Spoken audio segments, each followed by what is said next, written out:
Welcome to Inside Djoser's Step Pyramid.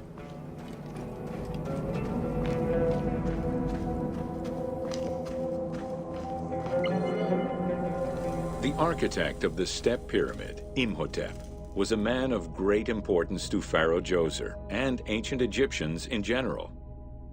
The base of a statue of Djoser, discovered in 1926, celebrates Imhotep as a carpenter, sculptor, stonemaker, and chief of the seers. Little is known of Imhotep's day-to-day life. While he is credited for writing medical texts, it is for his role of architect that he is most famously known.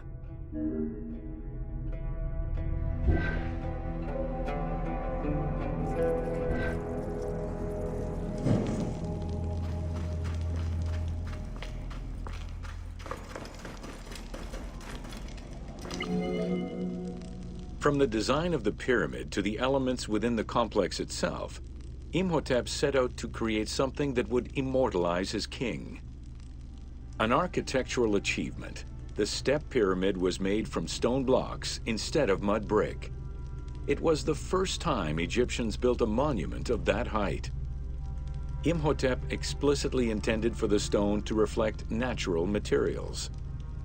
The funerary complex of Djoser remained famous throughout the centuries and millennia, and its great architect, Imhotep, was deified by ancient Egyptians during the late period.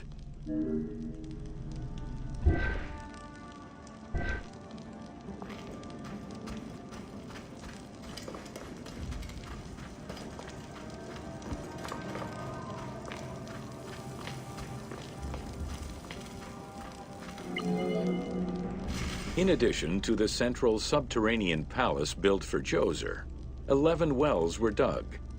Each went to a depth of 33 meters and connected with a horizontal gallery extending for about 20 meters. The first 5 galleries were intended for members of the royal family.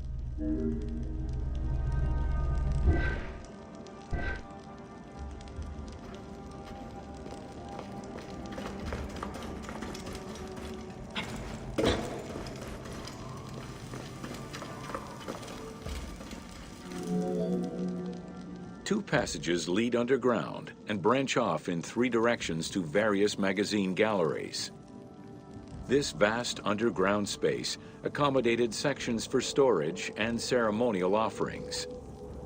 One of the tunnels, starting on the east side of the pyramid, contained 40,000 stone vessels, many of them belonging to the king's ancestors.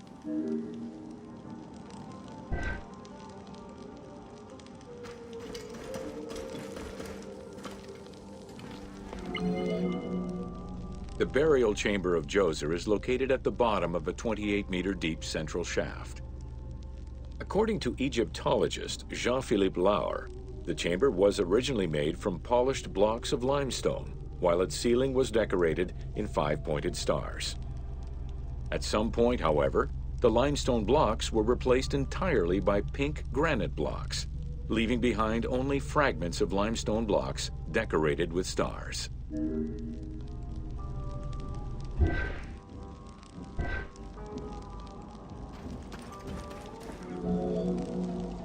At the foot of the chamber are many tunnels going in all directions. This maze of tunnels, galleries, and chambers stretches over 5 kilometers. There are a number of dead ends and false doors. They may have been intended for the afterlife, rather than to fool thieves.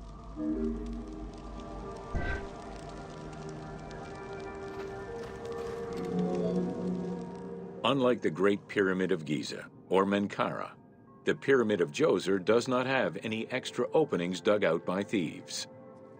There was no need for them. Because of the easy access into the tunnels and along the corridors, thieves had little trouble clearing out the temples once inside. It is unknown when the mummy of Djoser was stolen. All that remained was a left foot, found by French Egyptologist Jean-Philippe Lauer in 1934. This architect, who devoted his whole life to meticulously exploring the complex, believed it belonged to Djoser.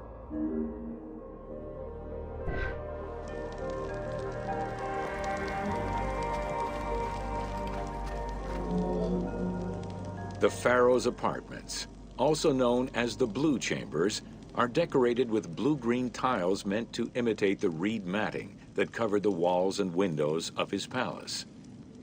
The stone is carefully curved and painted to look like the rolled mats of open doorways and curtains.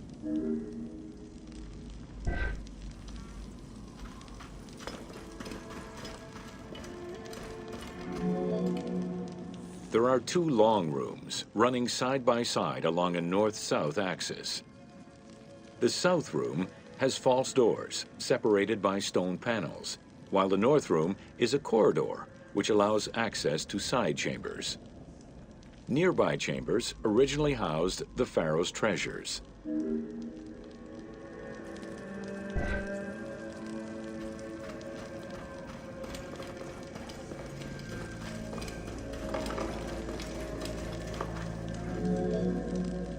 The door frames are made of fine limestone and carved with the king's name.